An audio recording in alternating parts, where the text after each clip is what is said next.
Now all the Oscar envelopes have been opened, the awards given out, and the speeches made. But the wrangling over lack of diversity continues. For the second consecutive year, there were no minorities nominated in any of the 4 major acting categories. That inspired the hashtag #OscarsSoWhite and has fueled debate over Hollywood's mindset.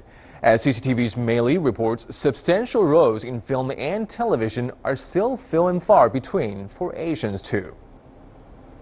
For 50 years, East West Players has been a refuge for Asian American actors who oftentimes have few legitimate opportunities, especially in Hollywood. There's still a lot of auditions I go out for where they're like, we'd like you to have a Chinese accent.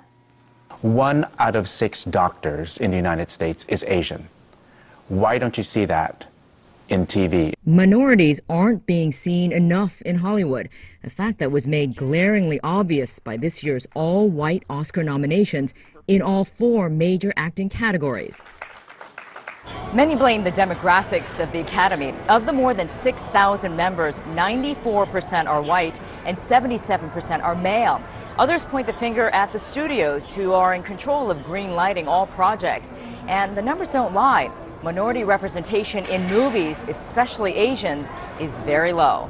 According to a new study by the University of California, of the 109 films surveyed over the course of 2014 and 2015, 55 movies had no Asian characters. Not only is it frustrating that Asian Americans are invisible in motion pictures, even when they're making a movie based on a real-life story about Asian Americans or on a property that was about Asian Americans, they often cast white actors in their place. Case in point, 21, a film based on the true story of 6 MIT students that scammed Las Vegas for millions in winnings. In real life, most of the students were Asian, but in the movie, nearly all are white, including the main protagonists. Whoa, there it is! Television is doing a slightly better job in pushing the diversity envelope. Fresh Off the Boat, the first Asian sitcom in 21 years, is a hit with viewers across nearly every ethnic demographic. And in just the past year, 2 more TV shows with Asian themes and leads premiered.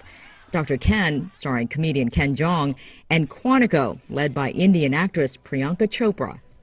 Sophie Watts is president of STX Entertainment, a 2-year-old film and television studio with strong Chinese partners, including the Huayi brothers. STX is determined to break the narrow, traditional Hollywood mold by not only meeting the needs of global audiences, but also promoting diversity from the inside. It is our corporate responsibility to then say, not only on screen, but the people who feed that content, the people who are building that content, are you actively recruiting a diverse group of people who are able and are naturally inclined with no unconscious bias to actually build content, to put on screen content that's indicative of that. STX Entertainment, however, is just one studio in a sea of giant tanker ships that are very slow to change direction. But perhaps the #OscarsSoWhite movement is a big enough wave to push Hollywood in a new, more diverse direction. Mei Li, CCTV, Los Angeles.